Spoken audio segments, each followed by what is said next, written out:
I'm going to be much more lightweight in this talk. I mean, my own work has a lot of mathematical aspects as well, but for now I'm going to focus on sort of more high-level issues, and I'm going to talk a bit about some of the things I've been doing now with robotics and working toward using OpenCog for robot control, and then we'll show off some of David Hansen's humanoid robots, which we're currently working with, and then my colleagues Vitas and Mark Thielen will run the robots, demonstrate Hansen robots and some of the software simulations, and then I'll open up for some discussion about the interface between AGI and robotics, what AGI can offer to robotics, what robotics can offer to AGI, not so much in the ultimate long term, which is well understood from science fiction and common sense, but more in the developmental phase. So, you know, if we go back again to the basics of AGI and what AGI is, I think it's pretty clear that robotics as an application area and a sort of developmental crutch can be very valuable for AGI. I mean, we are, in a sense, meat robots, and I mean, we learn to generalize as young children simply by being placed in different physical contexts and having to deal with a wide variety of different physical problems and operating our bodies in the world. And, you know, we learn adaptation to new circumstances by being placed in new physical circumstances. I mean, you're indoors and you're outdoors. You're put into school. You go under the water, and you have to learn to adapt just to survive as you go about in the world. I mean, understanding problems in context, I mean, that comes about because you may have the same problem in a variety of different real-world contexts. And of course, modeling of yourself and others comes about naturally in the context of being a human in the world. I mean, you learn that you are a self at a very young age through the interface of your physical body with the outside world and with other people. So really, all of the key criteria distinguishing AGI from narrow AI are manifested very well in a robotics context. Now, that doesn't mean robotics is the only way to get to AGI. I mean, some people think it is.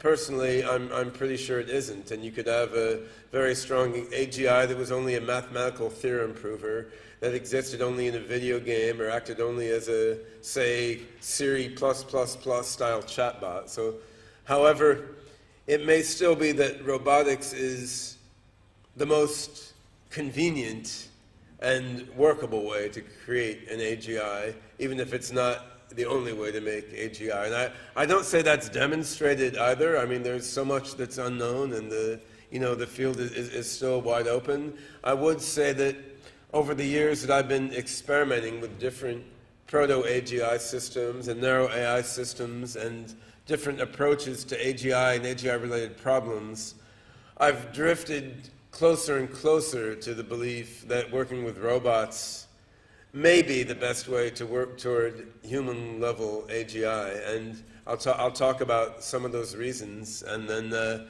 at the end, after the robotics demonstrations, which will not demonstrate any AGI, but will demonstrate some cool robots anyway, then we will open that up for some discussion. And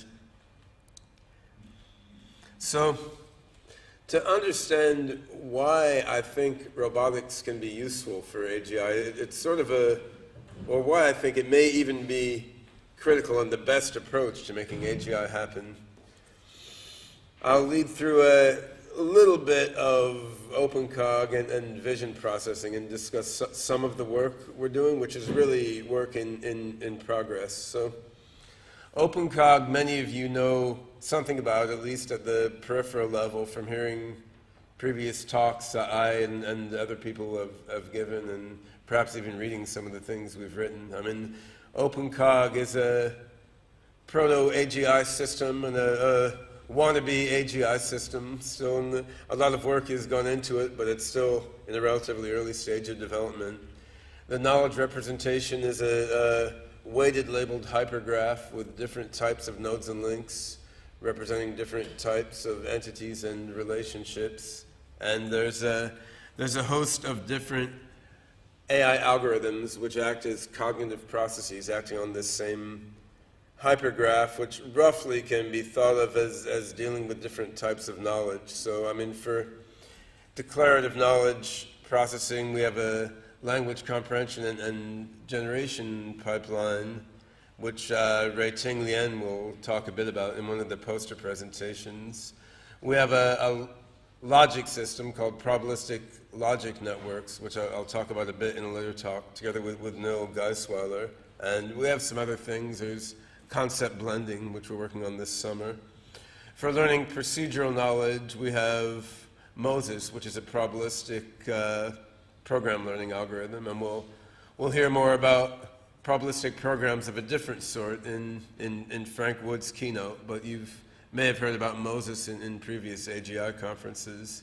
And for attentional knowledge, knowing what to focus your attention on, we use something called economic attention networks, which sort of spreads a kind of virtual money around the system's mind network, which has been worked on a lot by Matt Eclay, who is currently in the audience. Now, where the interface with robotics becomes more intense is with the types of knowledge shown at the bottom of this graph, which are sensory, motor, and episodic knowledge. And an example of that, which is very current in the AI world today, is knowledge coming from visual data. I mean, when you're working with robots today, the main source of data about the world that the robot has is from cameras or from depth sensors like a Kinect or something. It's visual input, and you know, this is a lot of data coming into the system. The OpenCog atom space, the weighted labeled hypergraph, is not necessarily the best representation for storing visual data in the raw form. It comes from a camera. On the other hand, there's been a huge amount of research that we all know about to some level on deep learning networks and other related sub-symbolic systems for processing this high bandwidth visual data. And auditory data is handled in much the same way. Episodic knowledge can be handled at multiple different levels. I mean, you can handle it on a symbolic level. You can also handle it on more of a sensory motor level in terms of remembering specific movies of what happened earlier in your life, in which case it interfaces with the sensory motor knowledge. And you know, one way to think about sensory motor knowledge in a robot is, okay, we have these separate modules that do, you know, vision and audition processing. They produce some abstracted knowledge and they feed it into some higher layer of the system. Another way to think about it is, you know, the sensory motor processing is most of the thinking.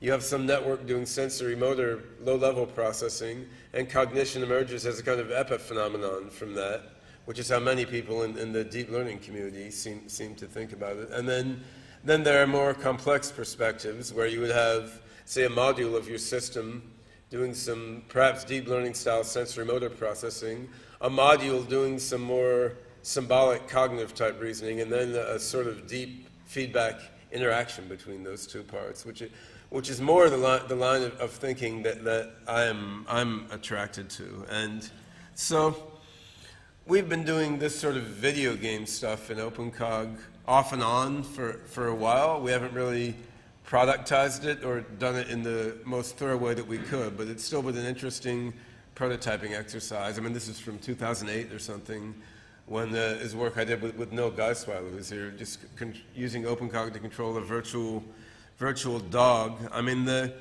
advantage of this kind of video game work, this one we had OpenCog learning to build staircases. I mean, the advantage of this sort of work is that the virtual world is very simple, right? I mean, you have perception, you have action, you have language, you have movement, you have social interaction, you have all the same things that you have in the real world, but they're all massively simpler because you don't have to deal with all the mess of actual perception and action. And like most things in life, that's both a plus and a minus. And I've been dabbling on the other side a bit recently.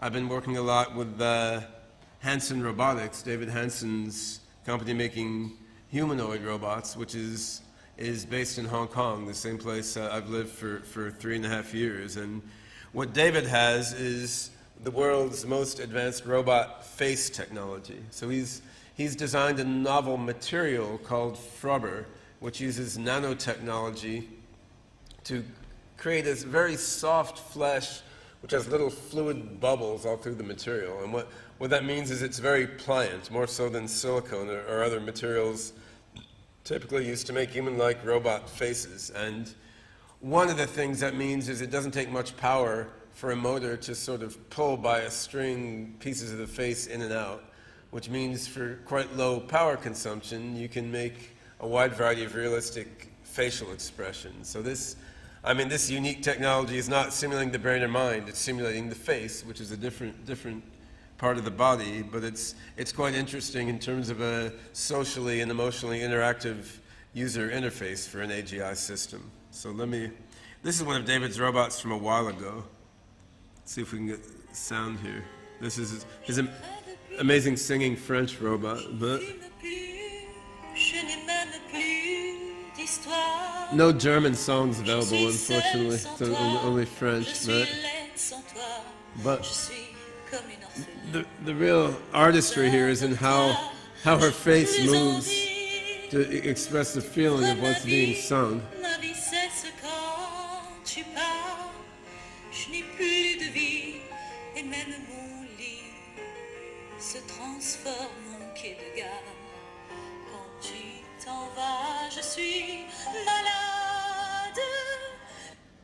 So yeah, if any of you has a great desire to be serenaded Barbra Streisand songs by a disembodied head, I mean, you know, David Hansen is the place to go, right? But there's a lot of other interesting Hansen robot videos if you look on YouTube.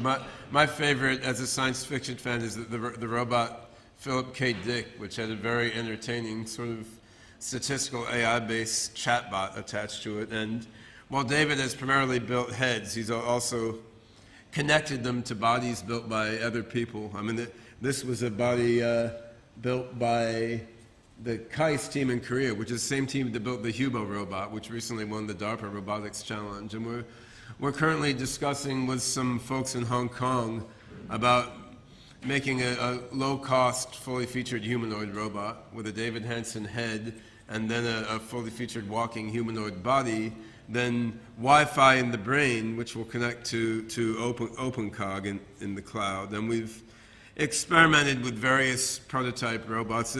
This guy, the mini robot Einstein, had a Robo Sapien body made by Mark Tilden and a David Hansen head, and we're connecting it to some OpenCog software and some open source vision and movement and language tools. Now that's... Well, what a wonderful gift. This only has 4 motors in the face, whereas his more advanced ones have more than 30 motors.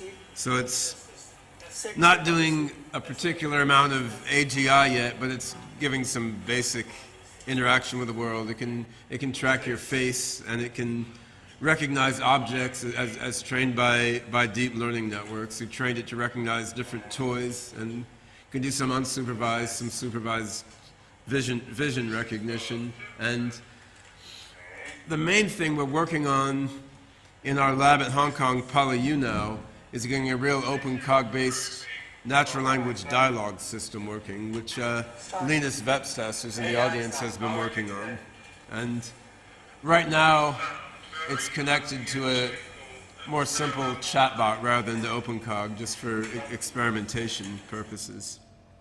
And we're doing a lot of this work in Hong Kong. We're doing some of it in ICOG Labs, which is our AI development office in Addis Ababa, Ethiopia. So if any of you are passing through Ethiopia, let me know, and you can get a tour of the lab. It's a lot of interesting robot stuff they're doing there. Actually, they're modifying Robo-sapien robots that play robot soccer to start a sort of African low-cost robot soccer league where instead of several $1,000s for a now robot, you pay a couple $100s for a Robo-sapien modified with a camera. So a lot of interesting stuff in AI and robotics going on all around the world now. But getting back to the more conceptual points that I started off the talk with. So if you think about OpenCog and a system with a weighted labeled hypergraph knowledge representation, it's not purely symbolic. It's neural symbolic in a sense, because attention allocation is done by spreading activation, attractor formation, much like in a Hopfield neural network. But nevertheless, it's a kind of representation that's not that well suited for processing raw pixel data or raw sound wave data or something. So then, let's say we want to connect a system like that to a robot. What do? Well, I started out by collaborating with my good friend Itamar Arel, who's been at a number of the AGI conferences previously. And Itamar had developed a number of different deep learning vision and audition systems, as well as deep learning systems aimed at various other tasks like trading the financial markets. His company Bonetics runs a hedge fund using deep learning to predict U.S. equities. So he'd built a bunch of different deep learning systems, and we set about playing with his destined deep learning system and basically feeding patterns in the state of the destined network into the OpenCog atom space. And we're still playing with variations of destined for this purpose. So it's not only to feed information about what objects are there in the atom space, but what features do those objects have? What are the relations between those features? So say if instead of a regular human face, you had a Salvador Dali distorted human face with the eyeballs way up here, can you still recognize it as a face? Well, maybe not if you're just looking at geometric patterns, but if you had learned that, okay, a face usually has two eyes, and the eyes are usually above the nose, then you could recognize that Salvador Dali or Picasso face as well. And understanding modern art is not a pressing AI problem, but that same flexibility in recognition serves us in our ordinary lives quite well in many cases. So we've been looking at ways to connect the destined deep learning vision hierarchy and various variations on that into the OpenCog semantic network by recognizing what features are there and what relations between the features are there. And of course this is important if you want to get robots to work intelligently. If you don't believe the deep learning hierarchy is enough and you want to use some sort of more abstract representation, such as the atom space, you have to bridge between the two in some intelligent way. The way we try to do it is by recognizing recurrent patterns in the state of the deep hierarchy over time and exporting these patterns into the semantic network. And whether you use it that way or a different way, you have to do something to bridge these levels. The interesting question from an AGI view is, how much fundamentally do you gain from this from an AGI perspective rather than from a robot control perspective? Like what do you get there that you don't have from, say, a virtual world, say an AI exploring a Minecraft world, or an AI just reading text? And this is an interesting sort of open research question, which I'm very interested in exploring both in theory and in practice. And I'll say a few words about my thinking there, and then we'll show David's robots doing some cool stuff, and then we'll have some discussion. My current way of thinking is that the data that you get from sense perception, while messy and noisy and confusing, may be quite critical for cutting through combinatorial explosions. And the biggest problem you see in almost every type of AI in one way or another is a combinatorial explosion.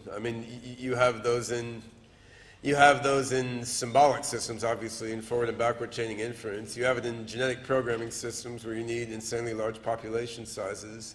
I mean, you have it in deep learning networks as soon as you start doing recurrent learning, something like recurrent backprop, which is totally unscalable, and it's avoided in the current batch of deep learning systems essentially by having them mostly be feed forward with very limited top-down dynamics. But once you start going up and down and up and down and up and down, you're getting an explosion of loops as well. So I think one way to bypass combinatorial explosions is to use, in some form, inductive inference based on a vast corpus of past experience. So with each thing that you're trying to think about, if there's 10,000 possible directions that you're thinking or perceiving or learning could go in, well, which direction do you pick? You pick the direction that looks most probable based on all the past experience you have, right? And arguably, that's a lot of how humans do it, which is part of why babies are so incredibly stupid. And then we get more and more intelligent as we get older. And the question is, what do you need to get a suitably rich and diverse body of experience in order to guide the inductive reasoning needed to prune out all the combinatorial explosions that arise when you apply algorithms to real-world problems rather than toy problems? And one hypothesis would be that in order to have enough of a basis for doing the nearest neighbor matching and analogy and inductive reasoning needed to cut down combinatorial explosions, in order to get enough data for that, you need a really rich pool of experience. And where do you get that from? Well, you don't get it from Minecraft or a video game world at this point. You certainly don't get it from a blocks world or the various toy micro worlds that have traditionally been used in academic AI research. I mean, the two places I can see now on the planet Earth where you can get that amount of data are from the physical world via either a robot or a bunch of webcams and a bunch of computers or something like that. Or, I mean, the internet arguably has an incredibly rich body of data as well, not comparable to the physical world, but very large and very rich. Now, this could be wrong. It could be there are algorithmic tricks for pruning out combinatorial explosions that don't require a vast, rich, and diverse pool of data and the patterns in it feeding into your AI system. I think if we look at the human brain for guidance, it's sort of complex and heterogeneous evidence, but I think the evidence is relatively strong that the way the human brain avoids combinatorial explosions is by having a lot of knowledge and rapidly doing parallel matching against the knowledge that it has. And that's ultimately the core reason why I've become more and more interested in connecting OpenCog to robots. I mean, there's, of course, other reasons. The robots are really cool. They're great demos, and they're fun to work with. It's a palpable physical thing to play with, and there's intrinsic interest in it also. But increasingly grappling with combinatorial explosion problems in various guises, it seems like a massive, rich, diverse body of data to compare things against is what you need to get past this kind of issue, and this is something I'm very interested in exploring. And some of the practicalities of that I'll talk about after we show a robot demo. So yeah, I briefly, before showing the Hansen robots, I want to talk about the software architecture that we're building to work with them. Actually, this is an obsolete software architecture, and I'll show you our current one shortly. But the path we've been taking is of interest as well as where we are. I mean, the way we were thinking a year ago, which this was presented at a talk at the ICRA, International Robotics Conference in Hong Kong about a year and a half ago. Year ago, actually. The way we were thinking then was OpenCog was being sort of the cognitive module up at the top there. Then we were going to build separate software components to synthesize perceptions, to orchestrate and combine diverse actions, and to combine perception and action for rapid, near real-time control, and then use OpenCog for this sort of slower-paced, deliberative control. And that made perfect sense But as we got further along the journey and started doing more work, we simplified the architecture in a way. And what we're working on now and through the fall is doing more of the lower level perception synthesis and action orchestration, combination of different expressions, different movements, doing that in OpenCog as well. So, I mean, OpenCog receives not raw pixels, it receives the output of various vision processing tools, including a deep learning hierarchy and various specialized tools that identify faces, recognize emotional expressions, identify movement, and so on. And OpenCog issues actions which are not individual motor commands, but they're slightly higher level animations, some of such as Mark will show you shortly. But we're doing a lot of the perception and action stuff in OpenCog now, and we hadn't planned on that originally, but it just seemed that drawing the boundary between the cognition, reasoning, learning, and this lower level stuff was becoming more and more difficult. And if we really wanted to be able to prune the various combinatorial explosions of the OpenCog side using perception and action and the diversity of the world as a guide, you actually need your perceptions and actions represented in the atom space as much as you can, in the same representation as your cognitions. So, I mean, this is work in progress, but what we're doing is, with a combination of our team at Hong Kong PolyU and a team at Hansen Robotics in Hong Kong and in Ethiopia, we're working on getting the OpenCog system to control David Hansen's humanoid robot heads and then humanoid bodies that we're going to attach to them. And this, in some ways, is an enterprise that I would love the help of some other people in the room with your own AI architectures. So, I mean, participating in OpenCog is one thing, but the software that controls the Hansen Robotics robots is open source software, and in addition to the physical robots, we have open source simulations of the robots in Blender, which is an art engine and game engine. So we have now a simulated robot head with quite rich facial expressions and an API for that. And it will be very interesting for anyone else who feels like it to experiment with their own AI systems, connecting to the Hansen Robotics emotional facial expression head and neck control API, which will be extended for a whole body before long. And assuming we succeed with our business model in Hansen Robotics, then low-cost, mass-produced robots corresponding to these simulations will be rolled out before long. I mean, much as the Now robot is now rolled out for wide use within academia. So we can discuss this a little bit, but first let's see some of the amazing physical and simulated Hansen robots. Yeah, go for it. So this is Mark Thielen, who is the director of animation at Hansen Robotics, and Vitas, who is the one guy in the world who is the best at getting David's robots to actually work and do things.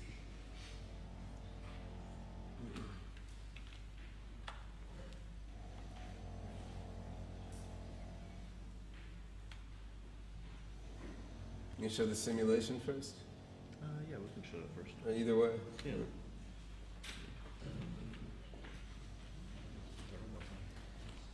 Show it. Yeah, you can set her up at the same time. Someone unplug the plug.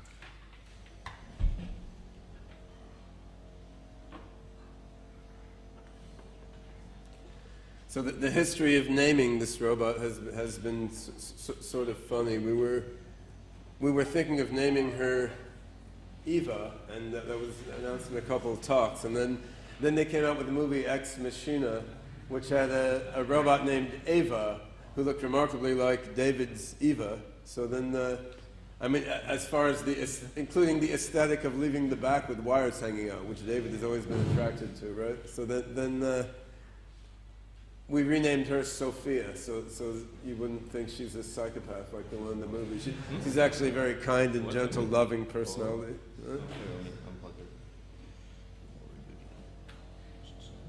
We put the head on a variety of bodies, including some that can walk and move, but those were too big to bring in the suitcase, so this is a non-mobile torso at this point.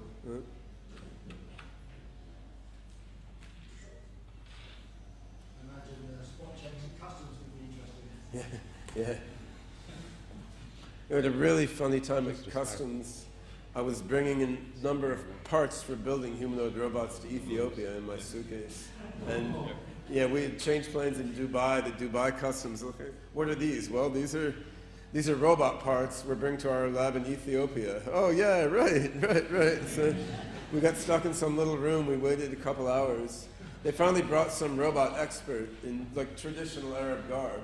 But he looked at it, he looked at everything, he's like, yeah, that's not a bomb, these are parts of robots. And I mean, they did find someone who knew what they were talking about. But yeah, if we had heads like that, it might have freaked him out even more.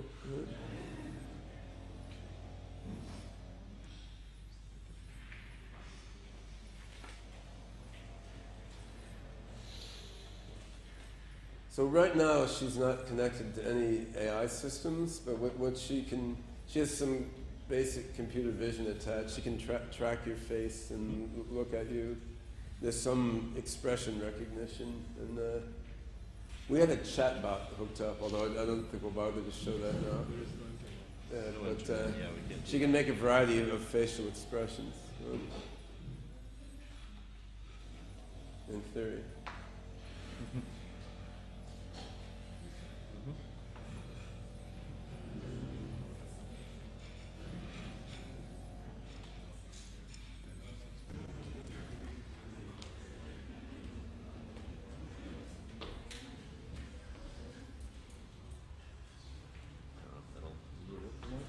It's not showing anything.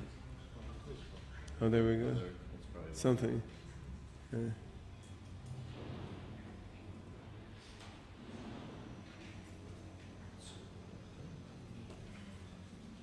Huh. It's showing. The wrong desktop. Yeah, exactly. Let's see.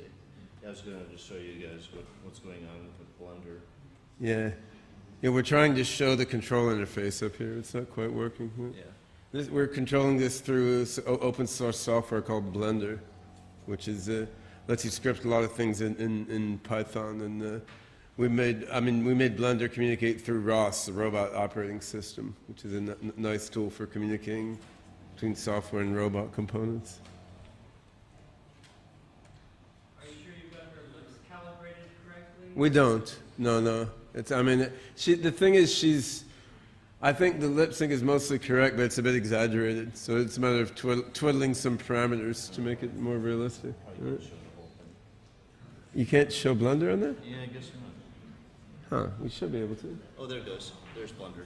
Yeah. So this is just Blender graphics / game engine / kitchen sink software, but it's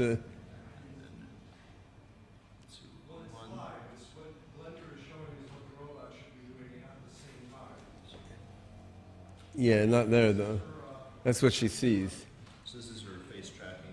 So there's open source software, hooked up that does face tracking, which was largely software written by Vetus, but it can recognize a number of faces, and then that lets her follow the gaze of someone looking at her. Right? So that's how she sees Mark, a bunch of dots. Right?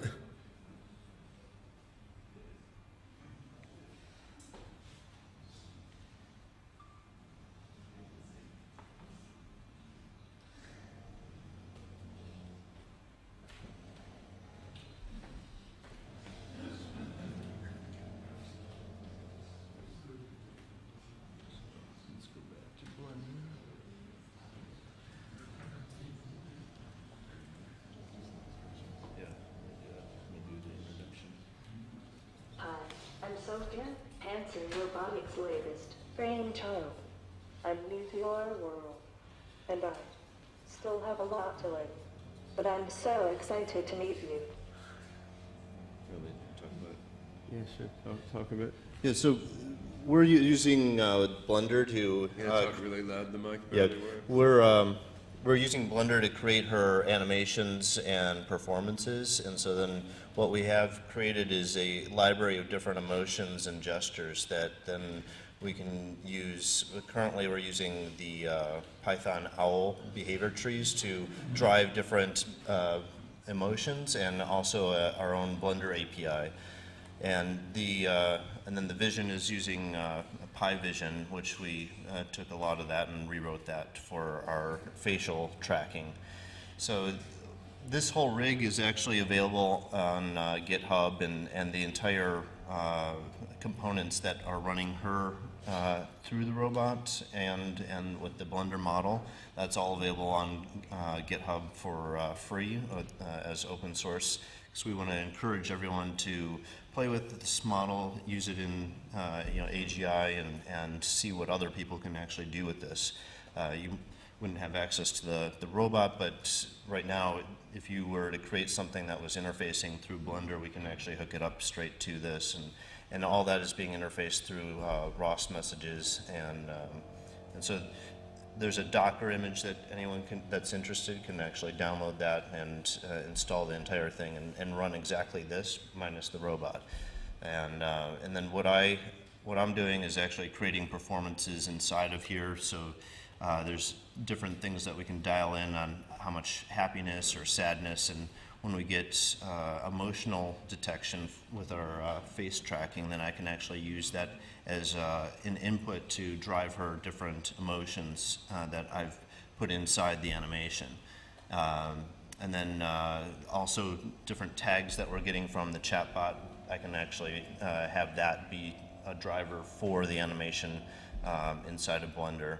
And then what we want to do is switch over our behavior into OpenCog and have the OpenCog give us the information to drive those emotions and have a proper connection and have an engagement with the person that's in front of her. And what we found is when people are standing in front of her, they're very engaged with her, and it's just a matter of actually going to that next level of connecting with those emotions and what they're saying. So that's what we've been up to.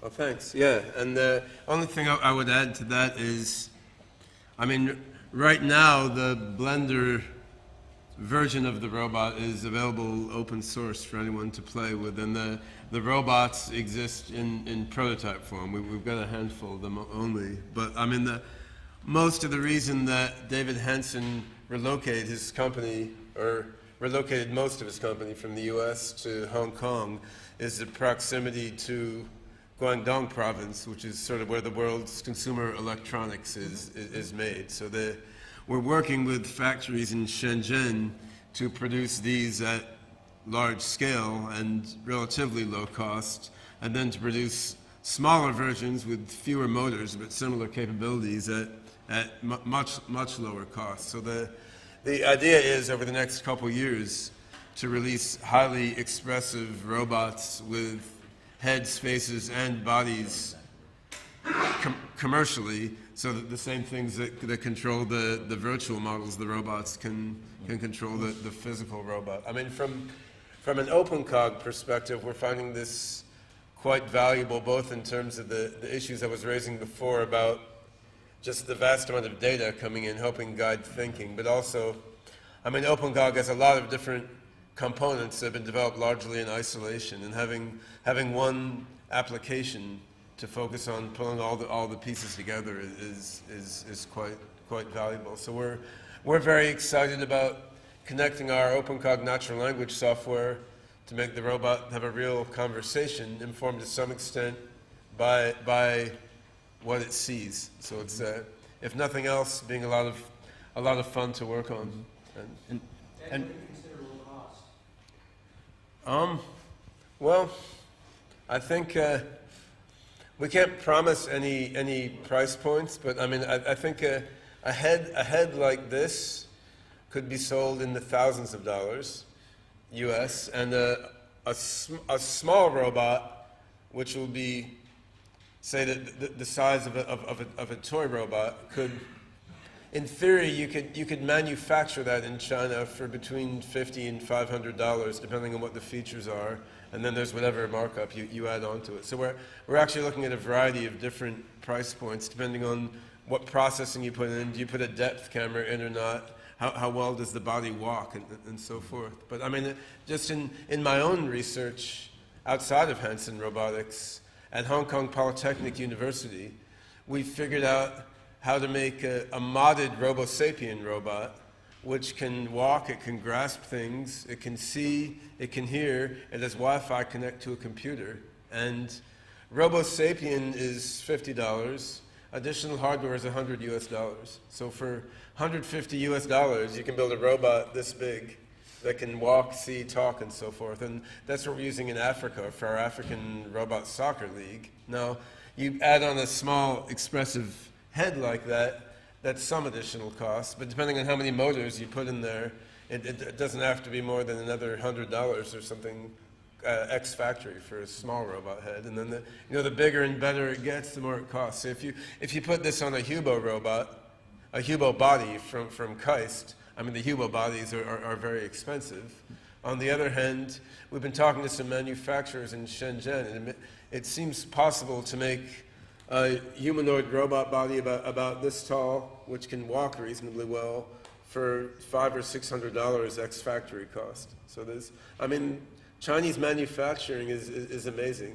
The prices are much lower than I would have thought. I mean, you need to get some scale to get that kind of price, so it becomes a business model question. But I mean, like I said, it's not the only way to get to AGI by any means.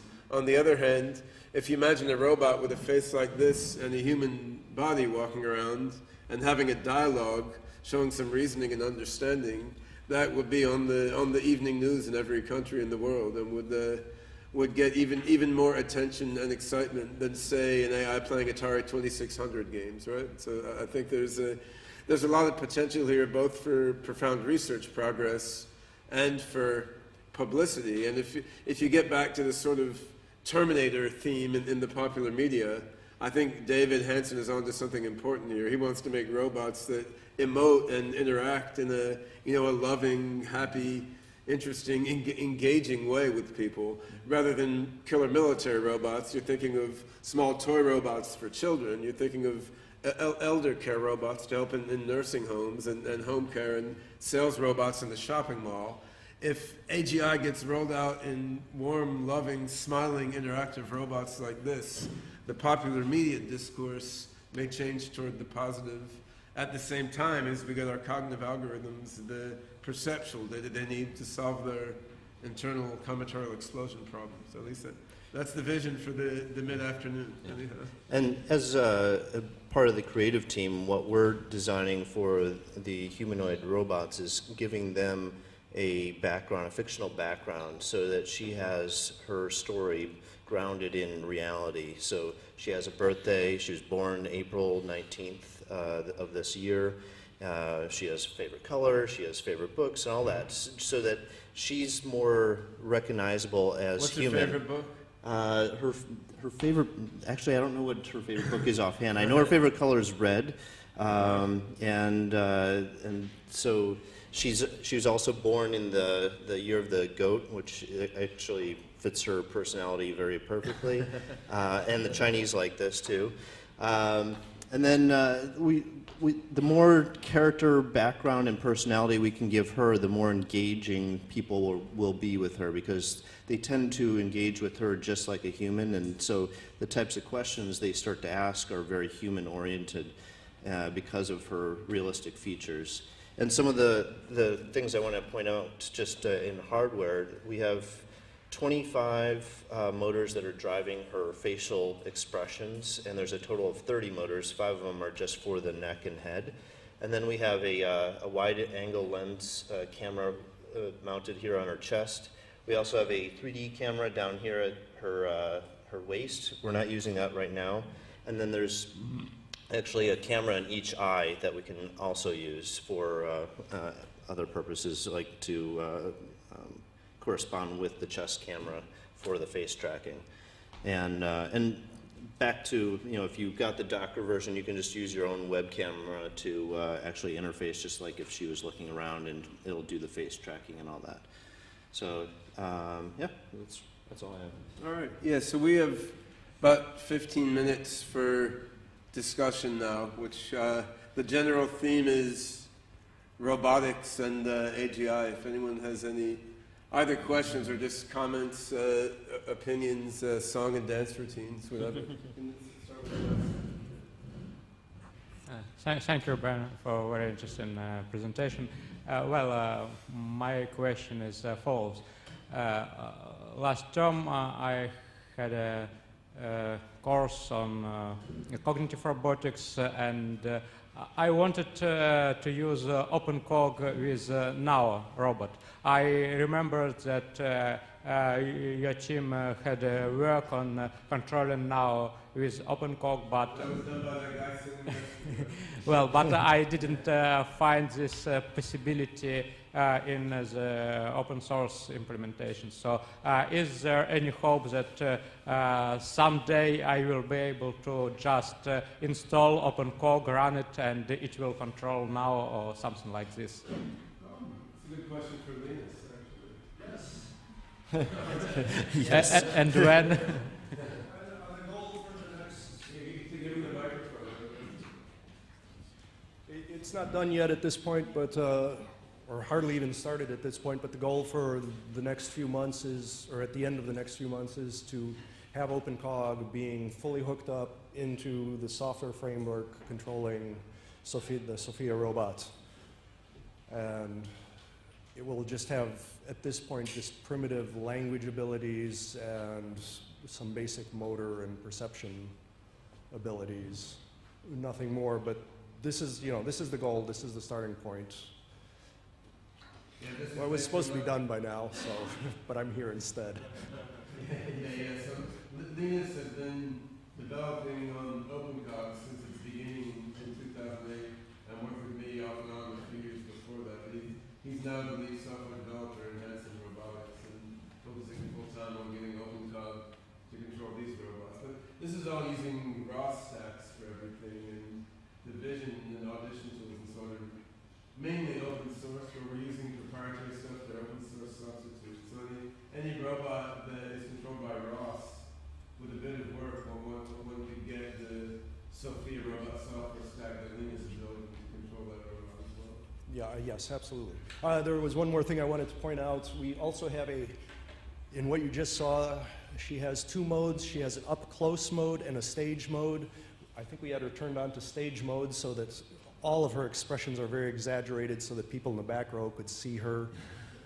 Unfortunately, when you look at the stage mode in the Blender model, she just looks very kind of manic, because any film actor knows that when the camera has a close-up on you, you don't make any expressions at all, because that camera will zoom in on you. So that's why you some sort of mania there. There's a disparity between her head and the Blender model. Every time we do any kind of adjustments mechanically, if we make any adjustments to the actual mechanics that are happening in her head, then what I need to do is actually remodel the facial expressions inside of Blender so that they match one-to-one.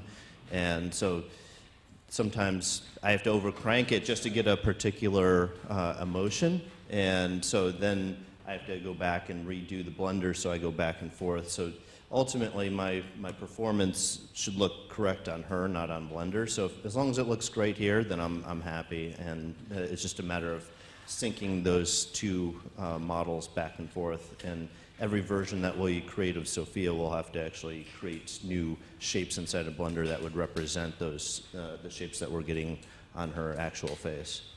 Yeah, one other comment I'd make about, so that work we did with the Now robot in OpenCog in 2009, so that was very kind of hacked and specialized just to control that Now robot with an overhead camera in that specific setting. And that kind of brings up some more general points about commercial, open source, and academic development, because that Now robot work was done by some grad students at Xiamen University, including Ray Ting, who's in the back of the room. And then Nil went there for 3 weeks to Xiamen and hacked a lot to get the thing to actually work. But it wasn't code that anyone thought was gonna last for the ages. And what we're doing now is a lot more systematic, trying to build a robust general software framework connecting OpenCog to robots. I mean, that prototype work was a valuable step, but what's enabling this more systematic work is commercial funding from Hansen Robotics, which is well funded out from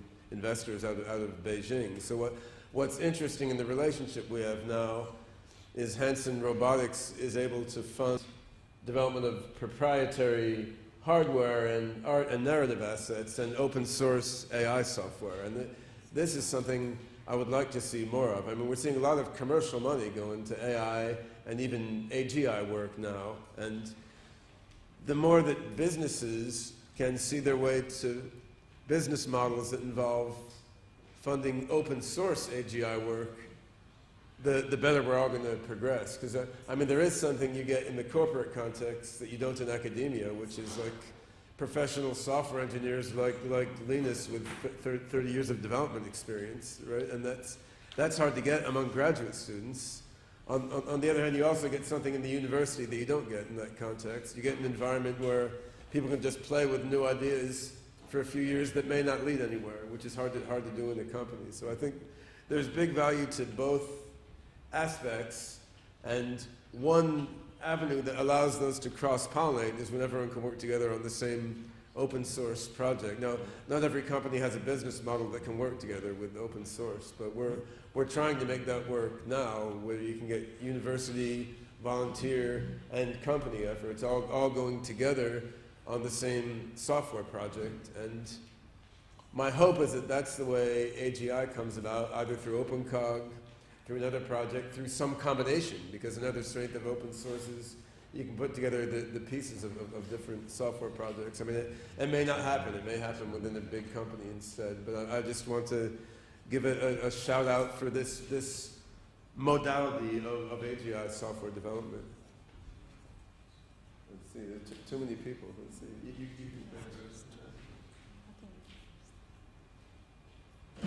Hi. So a few months ago, Mattel released a Barbie that was also sort of a cloud-based AI that was able to interact with little girls.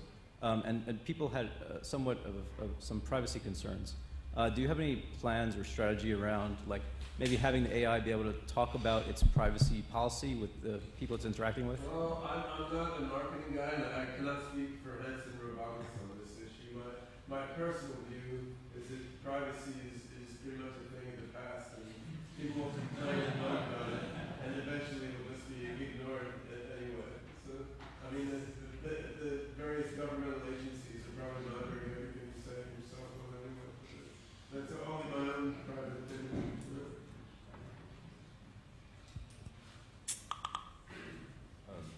Hi there. Well, you mentioned this $500 toy robot platform. Do you have any plans for home robotics, like personal assistants at home for elderly, etc.? And what would that platform be like? Would it be the humanoid or artistic robot like Sophia, or would it be something else? And would OpenCog be enough to do that? Yeah, I think, I mean, toy robots is an interesting market for me because a toy doesn't have to be smart, right? Like, little kids are really dumb, but they're cute, so you put up with them anyway. And then they can learn and experiment. And you're even motivated to help them learn because we're wired to find them appealing. So if we can build into that, I mean, playing to that after the human psychology, imagine if you can roll out a few million toy robots around the world, and then, you know, kids and probably a lot of adult nerds are playing with these toy robots, teaching them, correcting them with their own. That's an amazing amount of teachers. No human baby has 2 million teachers. Then everything we teach all of these goes into the cloud mind of all of these toy robots. So I think that's amazing because of the potential for experimentation and then learning, right? And you don't get that in many other areas. Like, I mean, I've done some work in building financial trading systems based on AI, but you don't really want your trading, you don't want a 4-year-old trading your stock portfolio, right? I mean, that's something where you need precision and care. You can't have that much experimentation. Now, elder care robotics, it's a very important area, and I think you can deploy robots like this once the price comes out in that area. I think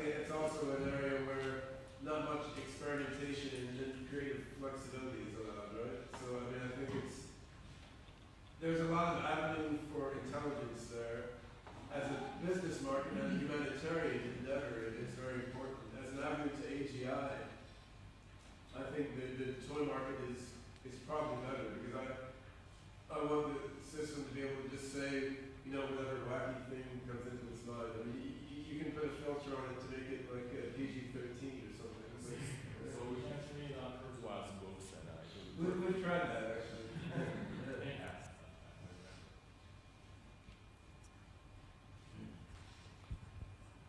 I've got a question about this hypergraph memory structure that you mentioned, and I've also been try to implement memory based on hypergraph, but it was kind of difficult for me to just come up with natural solution to procedure memory. Like associate memory and others aspect was not that difficult and rather trivial, but how do you do the procedure memory? Yeah, we've cheated there. I mean, it depends on what kind of procedures you're talking about, but we do have I mean, execution of procedures within the hypergraph works well in some cases and not in others, basically. I mean, for high-level procedures, like in the case of this robot, say, you know, if someone is looking at you and they wink at you, wink back. If someone asks you a question, answer them, you know, unless it's a really stupid question or a rhetorical question. So, I mean, high-level cognitive procedures like that, it's easy to put into the atom space, whereas low-level movement procedures, so the details of actuator movements, we're not putting in the hypergraph. We're using a separate lower-level representation. And in the Moses component of OpenCog, when we use an evolutionary learning algorithm to learn procedures, we have a separate representation for procedures, which is very fast to evaluate. But we can then export those procedures into the atom space after they're learned. So we have wound up using specialized representations for lower level procedures, and I mean that it's not in principle necessary, but it's practical now because just of limitations due to the computer architecture. So, which is why you get such a large complex system as OpenCog has turned out to be.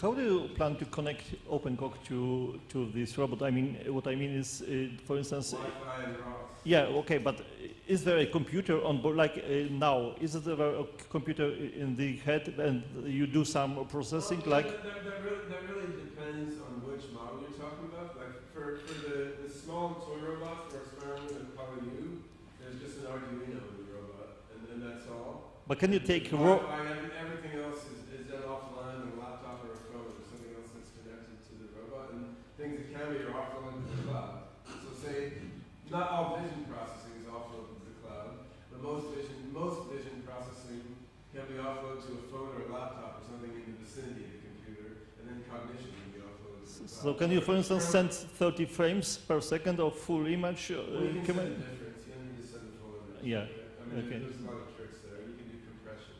But for a larger robot like this, there is the potential to put powerful processors in the robot if you want to. Then, depending on the application, you may want to have some level of intelligent functionality, even if the internet goes down, instead of just staying there and freezing. But that really depends on the price point and the deployment scenario for the robot. The nice thing about the software approach using the use of ROS messaging and multiple different components is you can basically use these various different deployment scenarios. I mean, it's a different configuration, but it's not like you have to reprogram the algorithms. It doesn't matter that much where you put the different components. It's so much bigger power. Yeah.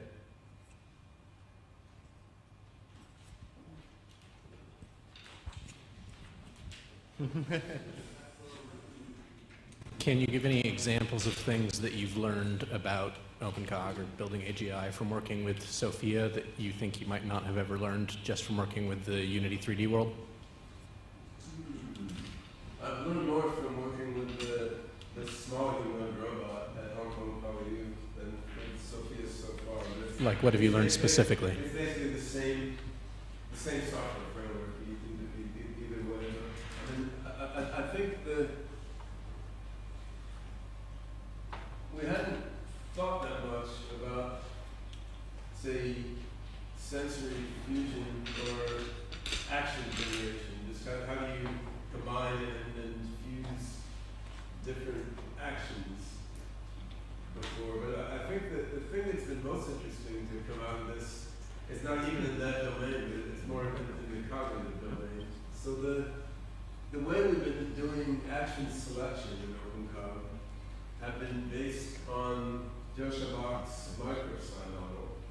we're still using.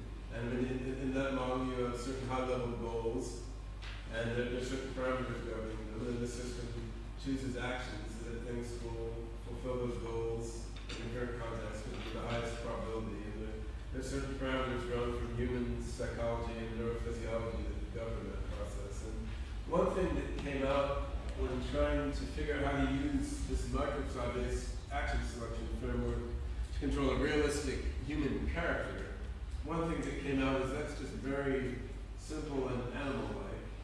And what folks like Mark or Stefan, the guy who's Hansen creative director, what they were thinking about is much higher level control patterns, like what they call micro-narratives. Say a pattern like, oh, when I'm talking to someone, I'll keep trying to annoy them a lot until they get really, really mad, like they're going to go away.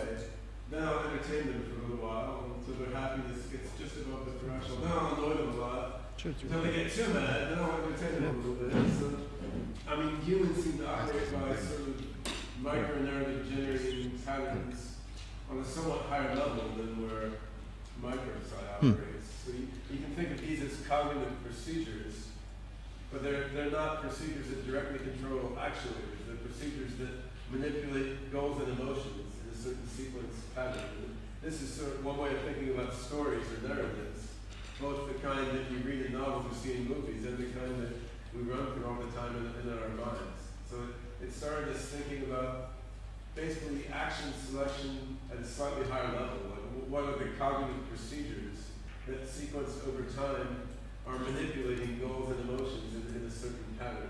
And for scripting an agent like this, I mean, you can just script those if you're trying to give her a certain personality.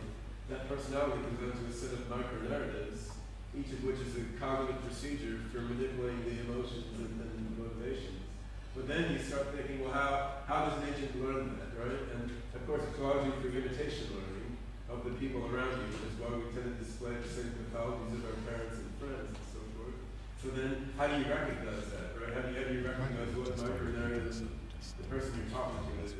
It is warm up here. So that this line of thinking and development, I just hadn't been thinking about much beforehand, is interesting. And it's interesting just implementation-wise also, because Linus has been implementing the mechanisms to run these cognitive procedures inside of OpenCog, but we hadn't necessarily had all the hooks in there to let these cognitive procedures automatically manipulate the emotions and motivations.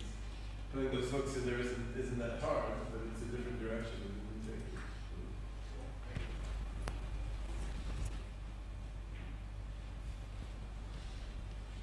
Yeah, we've got to take maybe one or two more questions. Hello? Okay, so in simulation, one benefit I see there is that you have the teaching signal for like reinforcement learning. You can just directly inject it into the brain. But if you do like robotics, you have to somehow transfer from sensory data to a reward for your reinforcement learning system. So how do you think we can bridge that gap between the simulation and reality? Like how will we build this reward interpreter? Fortunately, that's really one of the easier parts, because I mean, one of the things that we already have connected is emotion recognition from both tone of voice and human face, and there are commercial tools that do that moderately well now. I mean, they can't recognize all the subtleties in Mona Lisa's smile or something, but they can, if you make a moderately marked facial expression, they can recognize that. So if you give the system a motivation to cause the person that it's interacting with to have a certain emotion, I mean, recognizing the apparent emotion from people is a moderately solved problem by a number of commercial software vendors. And I mean, we're using open source tools to do that as well. So you're still giving the system its goals, but if the goals have to do with the emotion of the person that's interacting with, that translation, while not perfect, is not one of the harder problems we're grappling with. Okay, thank you. I guess one more question, and then we get to the coffee break. So how much intelligent behavior would we expect from this kind of robot? So can we teach it some children's game, for example, or play Connect 4? Well,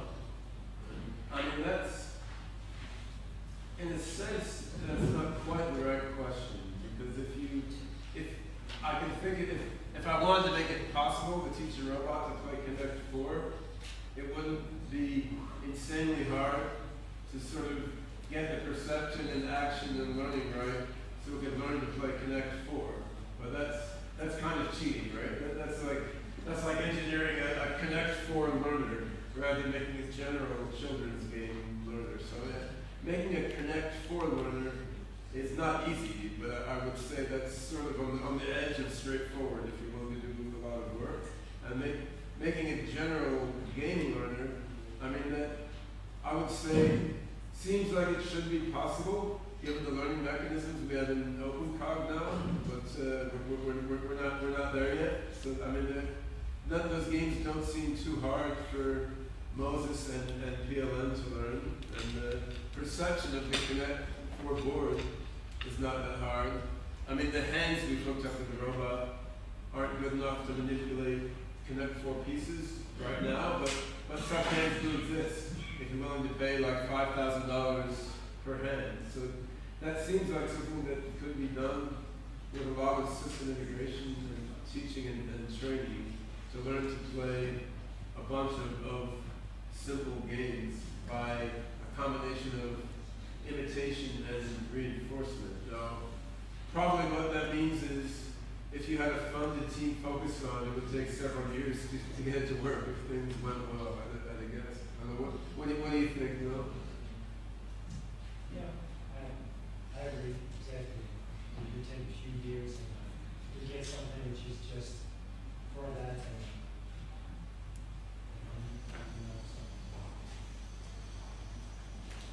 Well, the guys who would actually do the work seem to vaguely agree with my assessment.